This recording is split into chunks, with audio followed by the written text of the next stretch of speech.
1993, id Software unleashed a force that would shake the gaming world unlike anything before it. Doom was released, and with it, the birth of a new generation.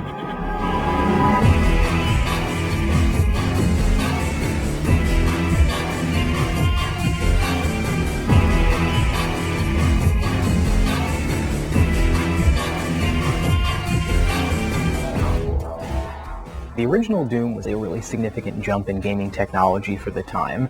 We were making really big strides almost every single game every year.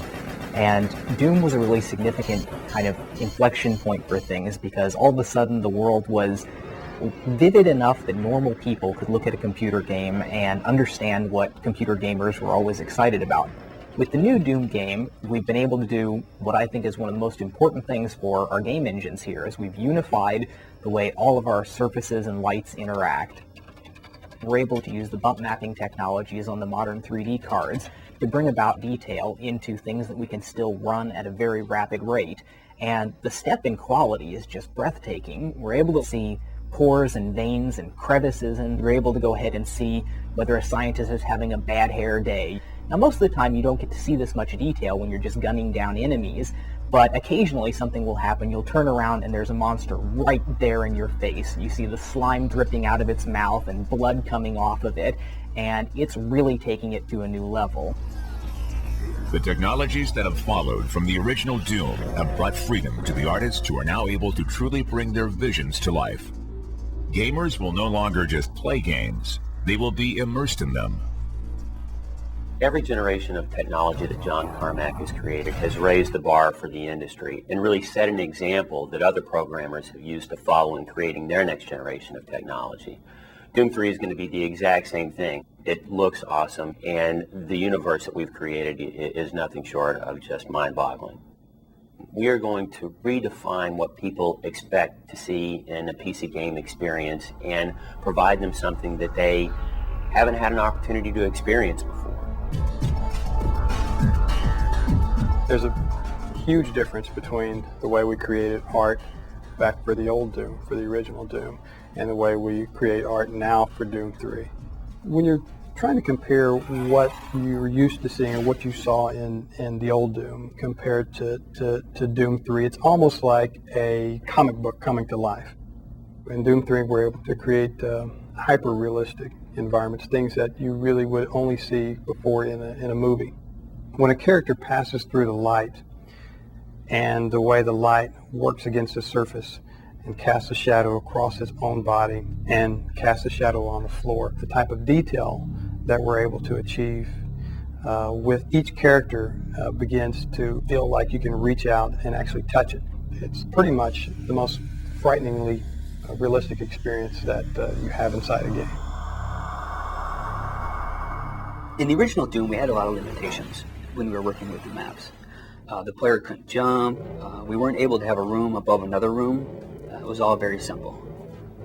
The level making experience in Doom 3 is much more complicated than any other title that we've done in the past. As technology's improved, we've had fewer and fewer limitations.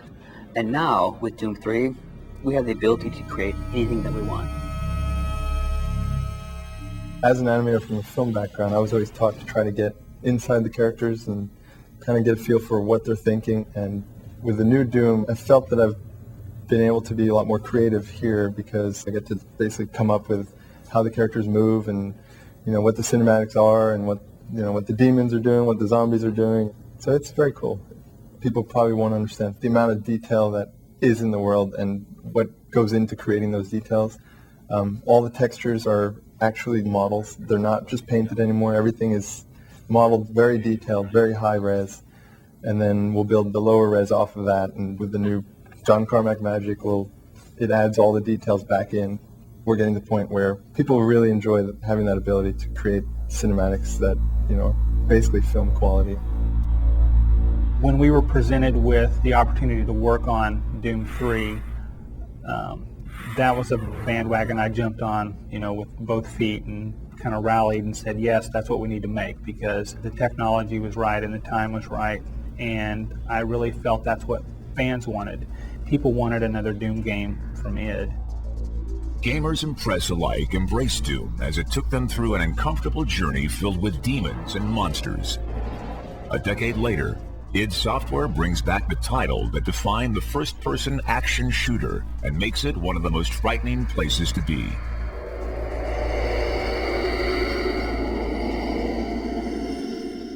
The first time I'd seen Doom and played Doom, it came at a very inopportune time where we were, I just finished the Downward Spiral album, and our keyboard player at the time walked in with the shareware of Doom. That halted any sort of work or getting done. They put a game out that really catered to my taste. It seemed politically incorrect, and it seemed violent, and it seemed like a game that couldn't have been made by a giant company. It was fun, it was addicting. It really just struck a chord with me. The we don't give a shit attitude, that's one of the things that made it great. When I initially talked to John about the next project he was working on, and it ended up being Doom, I think one of the things that excited me about being involved in it was because games today, the technology allows a much more realistic, immersive environment. From a sound perspective, it's infinitely more creative. I'm intrigued about what we will be able to pull off in terms of really getting inside your head and making it an unpleasant place to be.